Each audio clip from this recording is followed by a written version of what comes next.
My husband's childhood sweetheart loves freedom and has many hobbies. She does extreme sports, learns classical yoga, and packages herself as a socialite. But she's using my money. That day, when I went to withdraw money, the bank teller told me there were only 26 cents left in the account. That's when I found out that my husband had been using my money to support his childhood sweetheart. I angrily confronted my husband, but he just yelled at me. Zoe isn't like you. She dreams of having class. And I should support her. Are you insane? Is there anything else in your brain besides money? You're so vulgar. I turned around and left, decisively tearing up the pathology report in my pocket. He's the one who's sick, not me, since he's so determined to support his little sweetheart. Then I won't be treating his cancer either.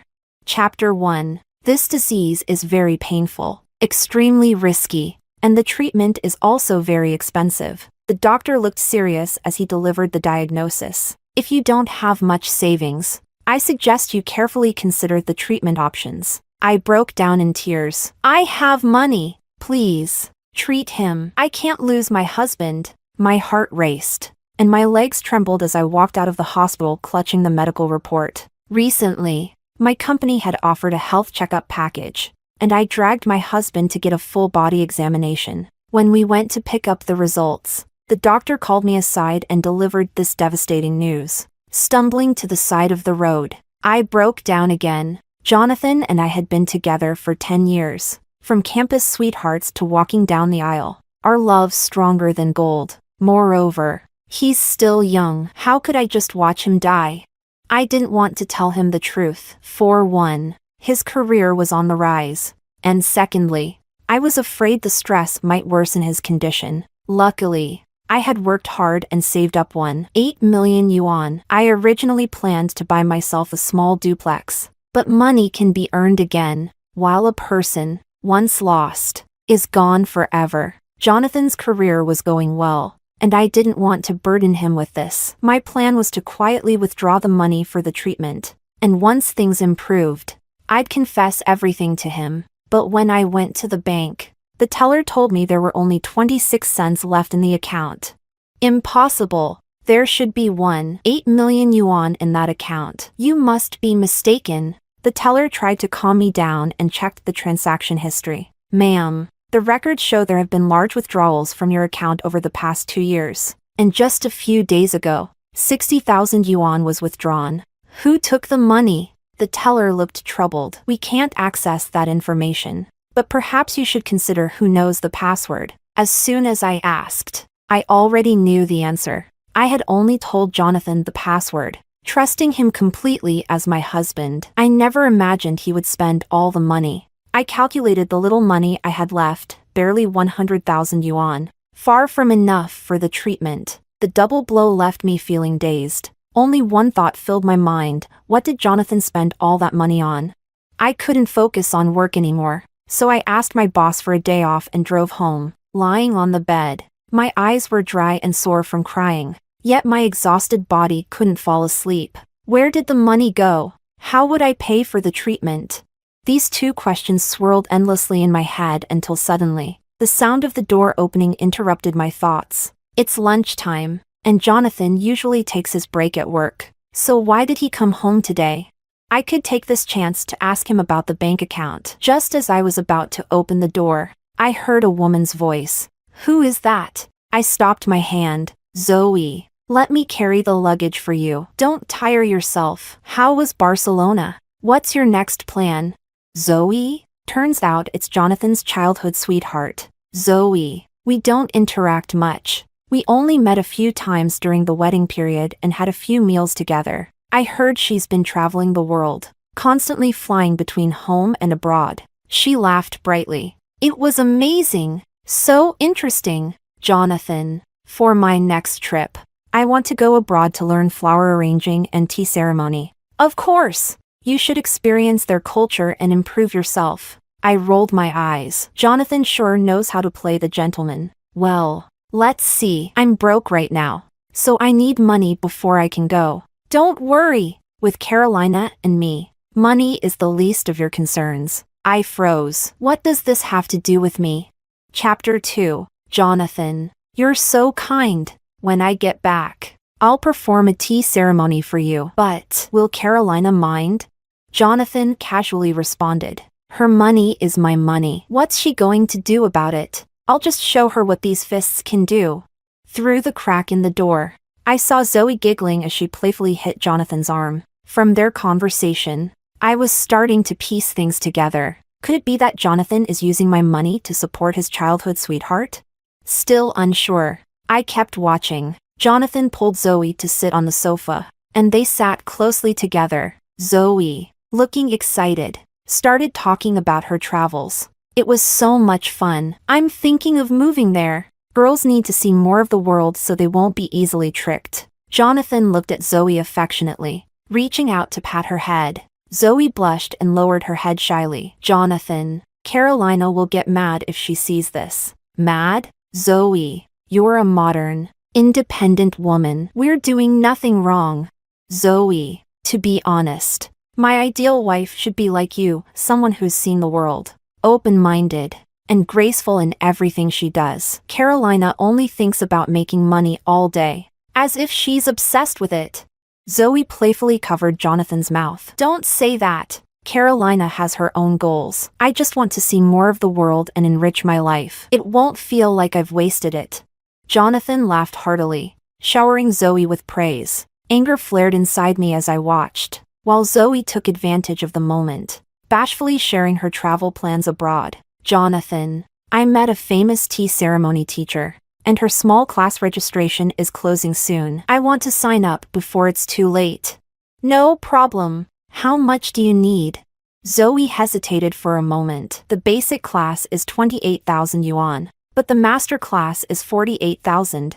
I remembered the nearly empty bank account and wondered where Jonathan planned to get the money. Suddenly, my phone vibrated. It was a WeChat message from Jonathan. Hey, honey, is it bonus time soon? I suddenly recalled that Jonathan had asked me for money several times before, always with various excuses, and I had always transferred it to him without asking questions. Could it be that every time he asked me for money, it was actually for Zoe? But this was my hard-earned money. What right did he have to play the generous one with it? Outside the room, Zoe was still pretending to decline. Jonathan, you've already asked Carolina for so much money. What if she minds? Maybe I should just figure it out myself. I mind! Furious, I threw the door open and stormed into the living room. The two, who had been cozying up together, jumped in surprise and quickly separated. Jonathan glanced at me nervously before rushing to my side, trying to appease me by massaging my shoulders. Honey, why didn't you tell me you were home? I laughed angrily. Why? Do I need to announce it when I come back to my own home? Why didn't you tell me when you brought her over? Embarrassed in front of his childhood sweetheart, Jonathan's expression dropped. He waved his hand dismissively and sat back on the sofa. Zoe isn't a stranger. We grew up together. So this is like her second home too. Hearing that, I pulled out my phone to send a message to a few male childhood friends. Well, I grew up with Oscar and the others. I guess I'll invite them over to hang out, and they can sleep in our room tonight. Jonathan panicked and snatched my phone, quickly saying, "That's not the same."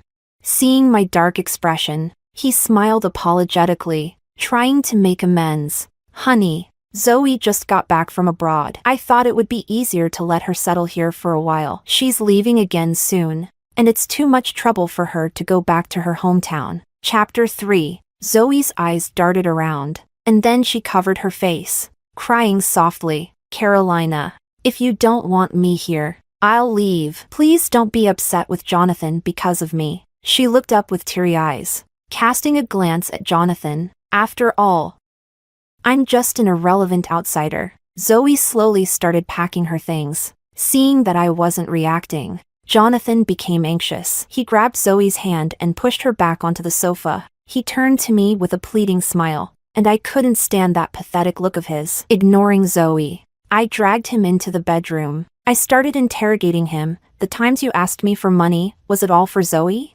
He seemed a bit surprised but quickly admitted, yeah. Zoe was short on cash those times, so I helped her out. Furious, I twisted his ear. Are you an idiot? Don't you know we can't be so reckless with money? What if something happens? Jonathan shrugged indifferently. Everything's been fine so far. Besides, you've got savings. So what's the worry? Mentioning my savings only made me angrier, reminding me of the 1.8 million that had vanished. Jonathan, tell me the truth. What did you do with my money? He tried to deny it, mumbling something about me remembering wrong. It wasn't until I threatened to check the bank surveillance footage that he finally confessed. Jonathan admitted to transferring all 1.8 million yuan. At least I knew the money hadn't been stolen, which was a small relief. Give it back to me. I need it urgently. Jonathan went silent. Seeing his guilty expression, a cold chill ran through me. Could it be? Honey, I can't give it back right now. My world collapsed. The hope I'd been holding on to shattered completely. Jonathan came clean and told me that all the money had been spent on Zoe. Zoe has ambitions. She wants to improve herself, and I support her. She didn't have enough money, so I figured we weren't spending much anyway. So I lent it to her, suppressing my rage.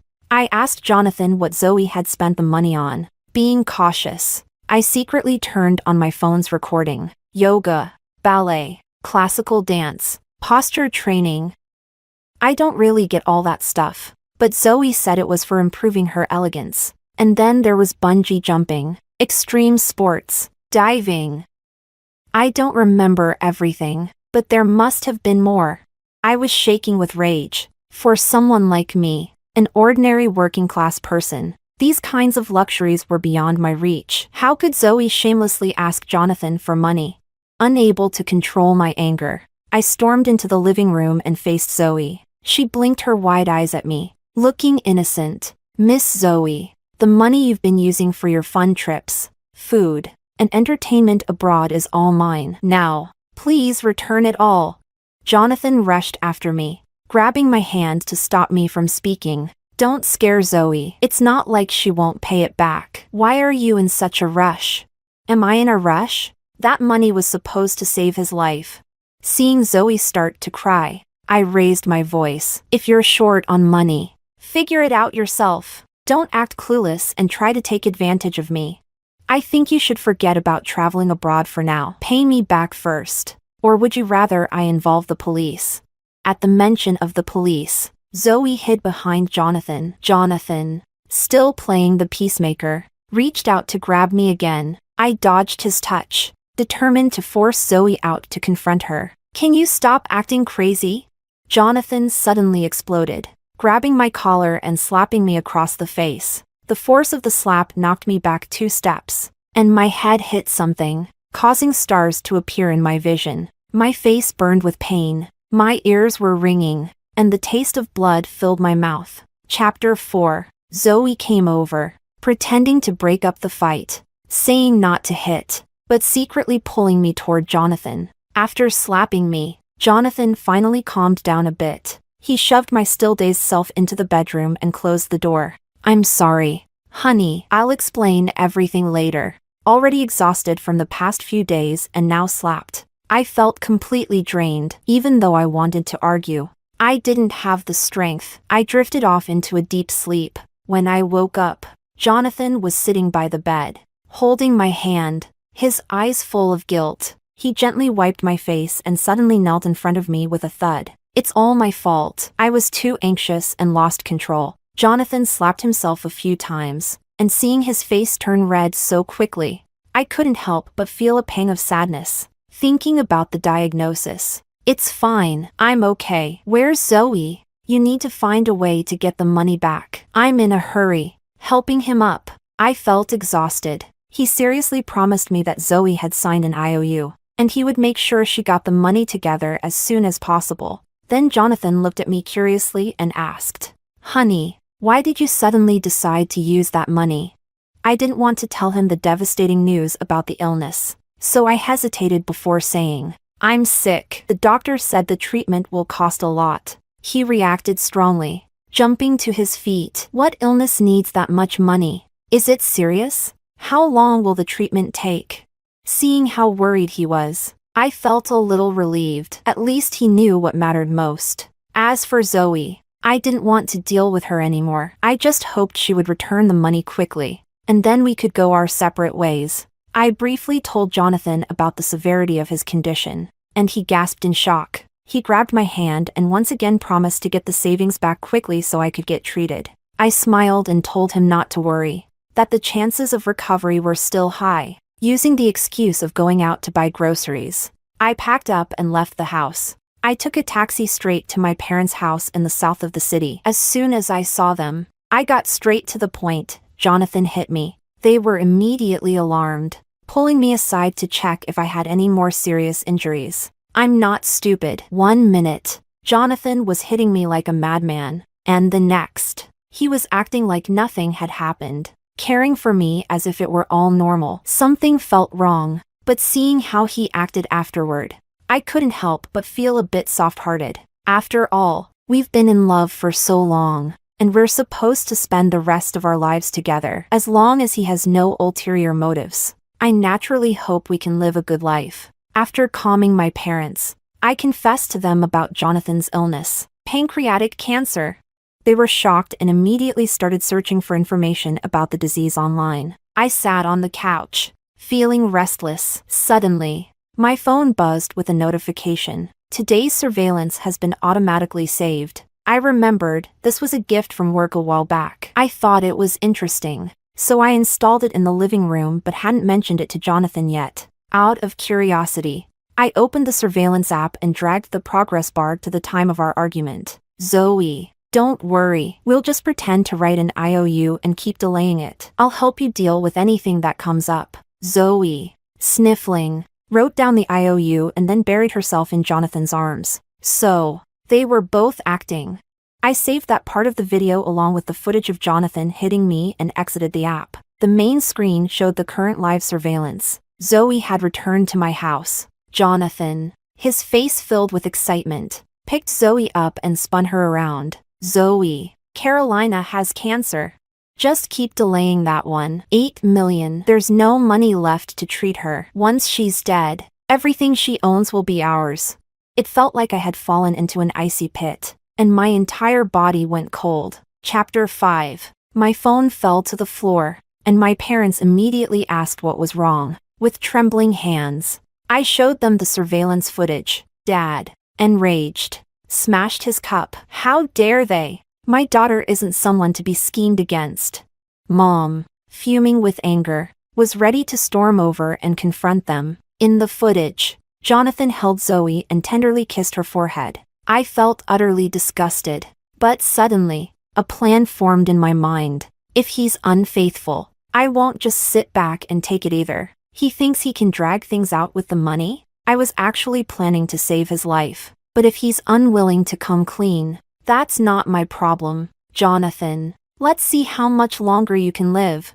Feigning ignorance, I went home with the groceries. Maybe because I was dying, Jonathan no longer felt the need to hide anything. He outright let Zoe move into the house. She lounged on the sofa in a skimpy slip dress, acting more like the lady of the house than I ever did. Honey, Zoe has gained a lot of experience from her travels over the years and built a popular social media account. I figured she could stay here, do some live streams, and quickly turn that into money. Besides, with your health, she can help take care of you. A drama like this, how could I not watch?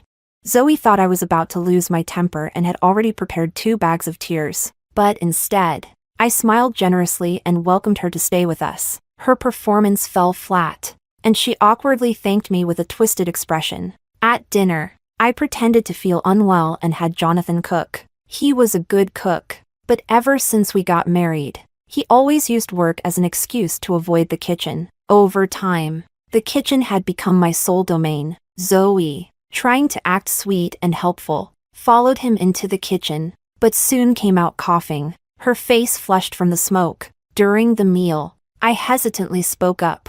Honey, I want a divorce. The two of them exchanged a glance, and I saw the joy in both of their eyes. I explained that I was sick and didn't want to be a burden to him while I could still move around. I thought it was best to get divorced now, so I wouldn't weigh him down. Jonathan scolded me for thinking such nonsense, telling me to eat and rest. So, I obediently dropped the subject. After dinner, I said I still felt dizzy and went to bed early. Half an hour later, Jonathan came into the bedroom and softly called my name. Once he was sure I was really asleep, I could hear their excited conversation in the living room. Jonathan. I can't believe she actually brought up divorce on her own. Who would have thought? Well, it's better this way. Once we're divorced, Jonathan will be mine forever. Just my good brother. Jonathan paced back and forth in the room. No, if we get divorced now, we'll have to split the assets with Carolina. That's not worth it. It's better to keep things as they are. Once she's dead, her family's assets will still be mine. I stopped loving her a long time ago. Being in a loveless marriage is torture. They really had the audacity to scheme against my parents now. My parents are still in good health, far more likely to outlive him, who only has a few months left. Through the crack in the door, I saw Jonathan gazing lovingly at Zoe, then opening his arms to her. Zoe smiled shyly. Jonathan, you're so bad, trying to get close to me while your wife is still asleep in the next room. Despite her words, she snuggled into Jonathan's embrace. Zoe, ever since we were young, you've always been like a little sister to me. I don't ask for much. My feelings for you are pure. As long as you're happy and still call me brother, I'll be content. If you ever need anything, I'd give you my heart. I opened the bedroom door and picked up a slipper, throwing it at the two of them. Go on, take your heart out and let me see it. Chapter 6. The house was in chaos. Zoe screamed and hid behind Jonathan, who was drenched in embarrassment, unsure of what to do. After a long pause, he finally blurted out, "Let me explain." They weren't sure how much I had overheard and were afraid to say too much. I put on my best betrayed wife act. Looking as if my heart had been broken, I accept that you have someone else in your heart. I'll step aside. Let's get divorced. Seeing that I didn't mention their plan, Jonathan finally relaxed. He started pouring out sweet words, trying to comfort me, but I interrupted his nonsense by slapping him hard twice, tears streaming down my face. Divorce. And pay me back. We're going to file tomorrow. Embarrassed in front of his childhood sweetheart, his face turned ugly. Realizing I wouldn't listen to reason, he threw out, "If that's how you want it, I can't help it," and stormed out with Zoe. I quickly packed Jonathan's belongings, leaving them piled up by the door, ready to be thrown out as soon as he returned. With those two eyesores gone, I happily lay down on the bed, scrolling through my phone. To my surprise, I stumbled across Zoe's live stream. Jonathan wasn't lying. Over the years, she used my money to polish her image, turning herself into a socialite and indeed building a successful account with a large following. Zoe's nighttime tea party with the princesses. Even the title had a classy, socialite vibe. I clicked in and saw Zoe with minimal makeup, pretending to relax as she lounged on a hotel bed. From the decor, I recognized the hotel. It was a well-rated 5-star hotel, and Jonathan had a membership there.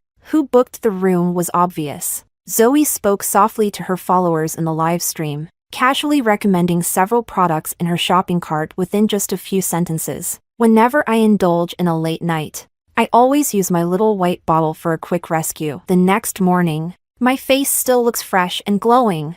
For all you princesses who stay up late often, you should definitely try it. We deserve to pamper ourselves. Many of her followers rushed to place orders, clearing out the stock in no time. I checked the product details and did some research online. Well, it was an unapproved, uncertified product. How dare she promote this? I started frantically calling Jonathan through video chat. The phone kept ringing in the background of her live stream. Jonathan hung up on me again and again. I messaged him, "Don't forget about the divorce tomorrow." At that moment, Zoe restocked the little white bottle, and it sold out again. We've hit 5,000 orders tonight. Thank you, my lovely princesses, for your support. Jonathan finally messaged me back, "I'm not playing games with you. If you really want a divorce, I'll let you go." Ha, so noble. Isn't it just because Zoe can sell products and make money now, and she's worth more than me? You're just switching to someone more profitable. We agreed on a time to meet at the Civil Affairs office. Then, I logged into Zoe's live stream again under a different account. She was proudly sharing her exotic adventures and all the elite people she met while taking part in her refined hobbies. When I was horseback riding, this purebred pony from the British Royal stable suddenly went wild, and the farm owner's daughter saved me. I gave her a set of the little white bottles. Later, when I returned to China, she was so anxious to get more that she sent me $20,000 to ship her more princesses. I've negotiated the price of the little white bottle down just for you, so everyone can enjoy it. Hurry and order now while there's still stock. Once it's gone, I can't promise it'll be restocked. I left a comment. Does it have safety approval? Zoe frowned slightly. These high-end health products are custom-made. If you don't trust it, please feel free to exit. Zoe only caters to quality customers. The next second, I was blocked by the host and kicked out of the live stream. Chapter 7. Luckily, I had already switched accounts and bought a bottle. Zoe wants to profit off women and make dirty money? Not on my watch. We scheduled the divorce for the afternoon. By the time I arrived at the Civil Affairs office, Jonathan and Zoe were already waiting for me. I wore a simple white dress, while Zoe was dressed in bright red, a clear act of provocation. I wore white as if I were mourning Jonathan's upcoming demise. As for Zoe, I couldn't be bothered to guess her motives. The staff informed us that there would be a 1-month cooling-off period for the divorce. A month passed quickly. That morning, I went to the hospital before heading to the Civil Affairs office. Holding the divorce certificate, the three of us stood outside the Civil Affairs office. Jonathan put on a sorrowful face. Carolina, we're no longer husband and wife. I'm afraid I can't help you with your illness. Please, stay strong. I scoffed. So, when are you two going to pay back the $1.8 million you owe me? He averted his eyes. That's marital property. We need to wait for the lawyer to divide it. Why are you in such a hurry? What a joke. All these years, we've always kept our finances separate. I never touched a cent of Jonathan's money. Now he's claiming that the savings I worked so hard to build are shared property?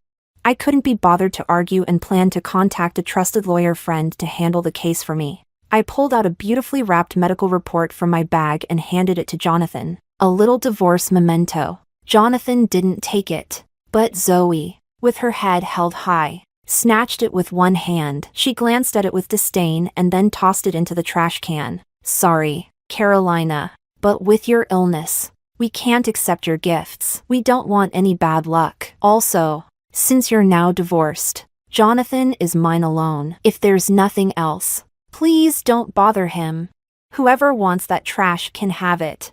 I carefully observed Jonathan's face. Because he didn't follow the doctor's advice and act quickly to control the cancer, he now looked especially frail. His sallow complexion and slightly darkened lips were sickening to me. I wondered how Zoe could still call him brother with a straight face. Seeing me staring at Jonathan, Zoe puffed up and stood protectively in front of him. I smiled. Take care of yourself. Jonathan also laughed. Carolina, you're the one who should be careful. If you don't have money for treatment, maybe your parents can sell their house. I don't have any money to lend you. I heard you went to the hospital this morning. What did the doctor say? Is it getting worse?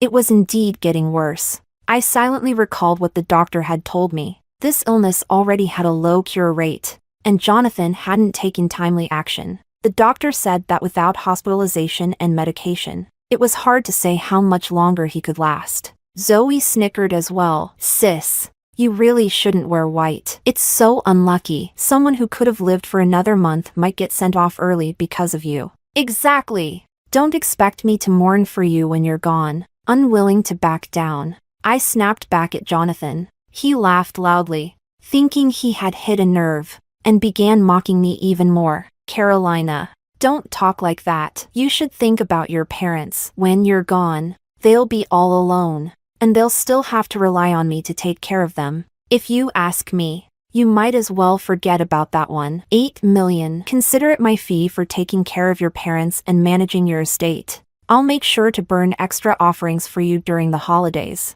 I looked at him quietly, waiting for his words to come back like a boomerang and hit him where it hurt. Maybe the heavens were on my side, because the next second, the unexpected happened. Jonathan, still laughing, suddenly coughed up a mouthful of blood and collapsed to the ground. Chapter 8. I was prepared. I called for an ambulance and followed the sobbing Zoe to the hospital. This scene was something I had only imagined when I first learned about Jonathan's illness. Back then, I was genuinely scared, deeply upset. I had rehearsed this moment in my mind 1,000 times, thinking that no matter what, I had to save him and be by his side. Now that it was happening for Raoul, I felt nothing but immense satisfaction. At the hospital, the oncologist took one look at Jonathan on the bed, then glanced at me with a look of disappointment. "Why did you wait so long to bring him in? Look at how serious it is now." I shrugged helplessly. "We're divorced. There's nothing I can do. He's not my responsibility." Zoe's face turned pale, as if she had started to realize something. After a round of emergency treatment, Jonathan slowly regained consciousness. His voice was hoarse, and when he saw the stark white ceiling above him, he bolted upright in shock. "Zoe, what happened to me?" Jonathan's complexion was no better than the ceiling. Zoe stammered, unable to form a response. The doctor pushed the door open and walked in. "Are you not aware of your own condition? You're already in the mid-stages of pancreatic cancer." Jonathan's world collapsed. He kept flipping through the diagnosis report, seemingly unwilling to believe it. But the searing pain in his stomach reminded him that all of this was very real. Jonathan's bloodshot eyes locked onto me. "Why didn't you tell me? Who doesn't know how to play innocent?" I squeezed out some tears and said pitifully, "I didn't want to upset you. I couldn't bear to tell you. I was going to use my savings to help with your treatment. But the money's gone." "Jonathan, didn't you say you'd pay me back soon?" Jonathan was moved by my words. The hateful look in his eyes turned toward Zoe, and she shrank back under his gaze. "Go buy me some food." For the first time, he didn't speak sweetly to her. Instead, his tone was commanding. What surprised me was that Zoe actually obeyed and hurried out the door. I continued to wipe my tears, pretending to be upset, while Jonathan, barely holding himself together, patted my shoulder. "Carolina, I was just momentarily blinded by foolishness and ended up hurting you. After this experience, I've realized that you're the only one who has always been there for me. Can you give me another chance?"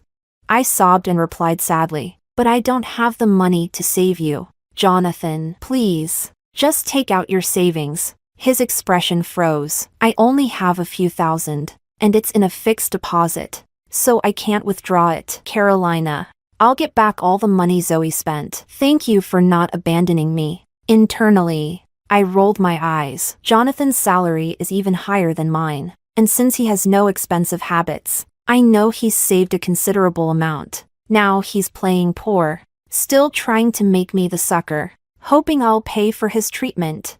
Feigning anger, I said, "You gave her the money, and that hurt me. You belittled me and praised her, and that hurt me too. Now we're divorced, and you both owe me money. Why should I help you?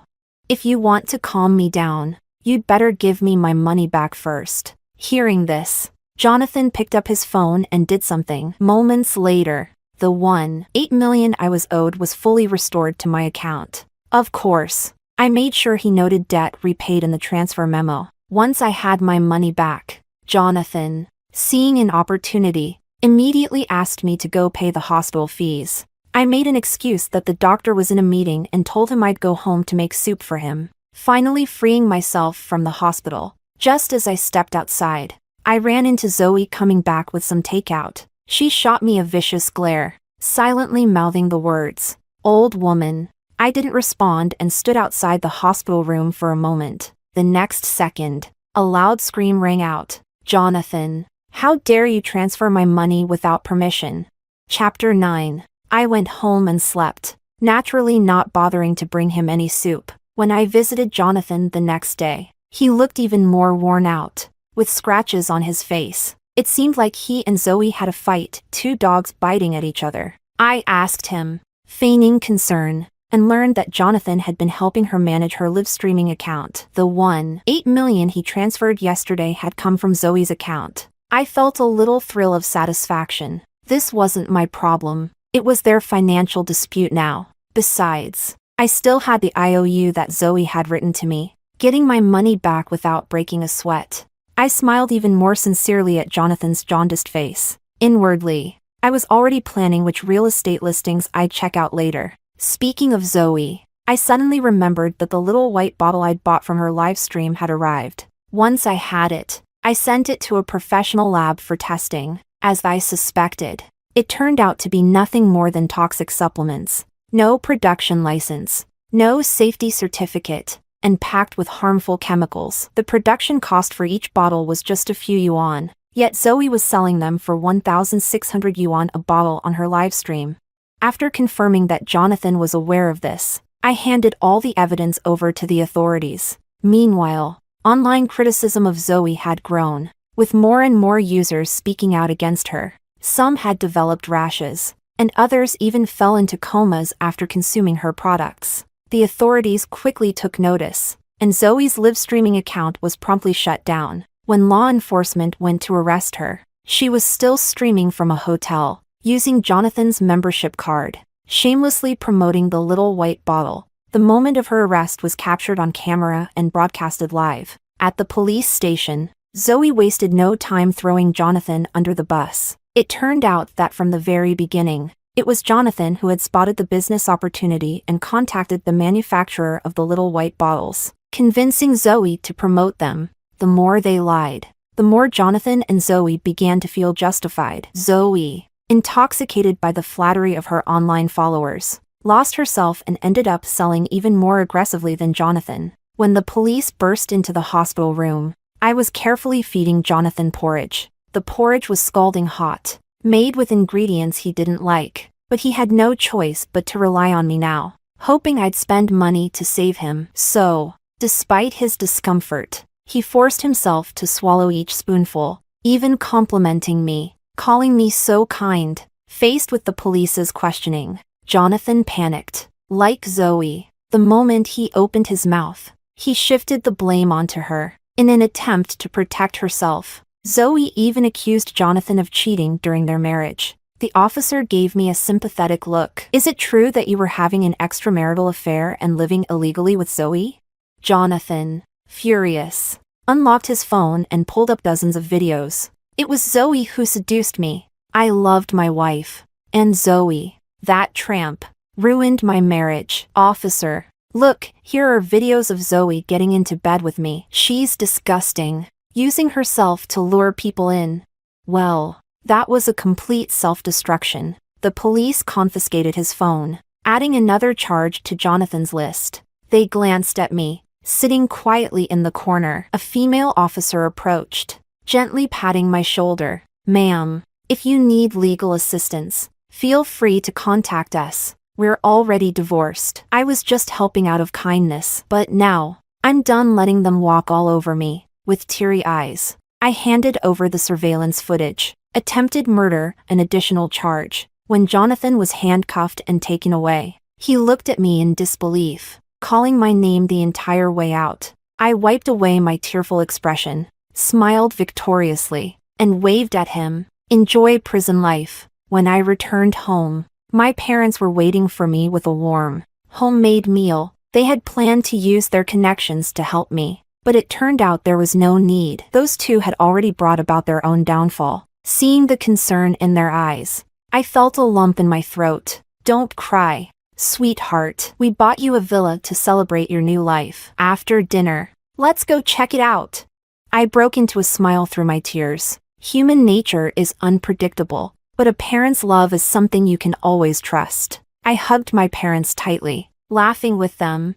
A few months later, I had already moved into the villa. Mom came back from grocery shopping, excitedly sharing some gossip with me. Jonathan and Zoe's case had been decided. Zoe was sentenced to more than a decade in prison, while Jonathan, due to his health condition, didn't have to serve his sentence right away. He valued his life more than anything, desperately trying to raise money for treatment. But all his assets were seized, and he had lost his job. They say his condition has worsened. It's only a matter of days now. I clapped my hands and laughed. A scumbag and a wretched woman, truly a match made in heaven. They're no longer my concern. Living a peaceful life with my parents is the happiest and most stable life I could ask for. The end.